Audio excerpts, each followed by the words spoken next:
The peculiarities of industrial growth. First feature, European managing agencies, which dominated industrial production in India, were interested only in certain kinds of products like tea, coffee, indigo, jute. Actually, these products were for export, not for sale in India. Then, avoidance of competition with Manchester goods. Indian businessmen avoided competition with the Manchester goods.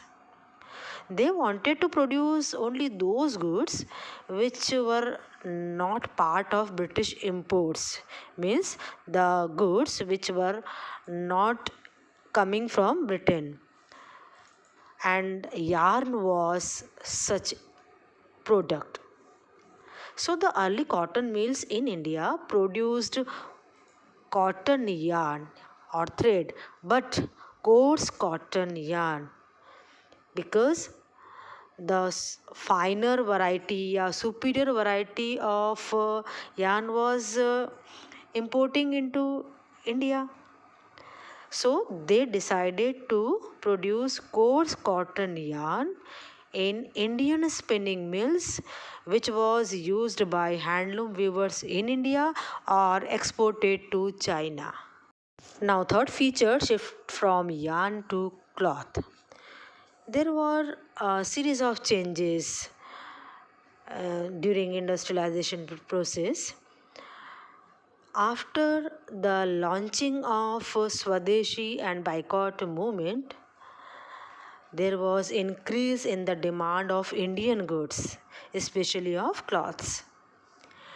Industrial groups had also organized themselves to protect their collective interests. They pressurized the government to increase tariff protection and for other concessions. Moreover, from 1906, the export of Indian yarn to China declined, since produce from Chinese and Japanese mills flooded the Chinese market. So, due to all these factors, the industrialists in India began shifting from yarn to cloth production. Cloth piece goods production in India doubled between 1900 to 1912. Impact of the First World War. Till the First World War, industrial growth was slow. The war created a new situation. British mills were busy to meet the needs of the army, so Manchester imports into India declined. Suddenly, Indian mills had a vast home market to supply. As the war continued for a long time, Indian factories were called upon to supply war needs like jute bags, cloth for army uniforms, tents and leather boots, horse and mule saddles, and a lot of other items. So, new factories were set up, and old ones ran multiple shifts. Many new workers were employed, and everyone was made to work longer hours. Over the war years, industrial production boomed. After the war, Manchester could never recapture its old position in the Indian market. Predominance of small scale industries. Though the industries grew after the war, but it formed only a small segment of the economy. 67% were located in Bengal and Bombay,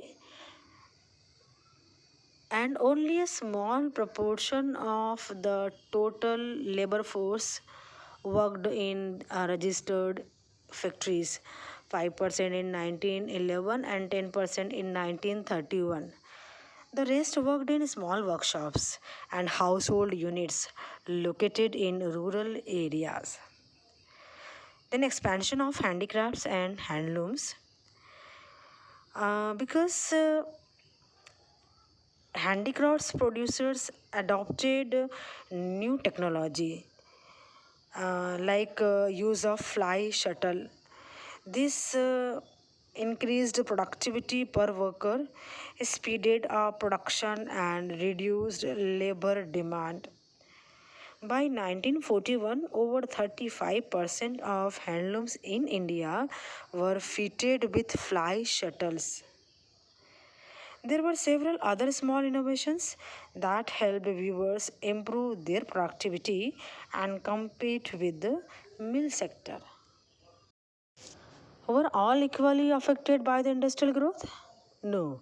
The weavers' community was roughly divided into two groups. Number one, the weavers who produced coarse cloth for the poor, and the demand of coarse cloth fluctuated violently whenever there was a bad harvest and famines, when the rural poor had little to eat and their cash income disappeared. They could not possibly buy cloth. So the demand of coarse cloth was dependent on nature.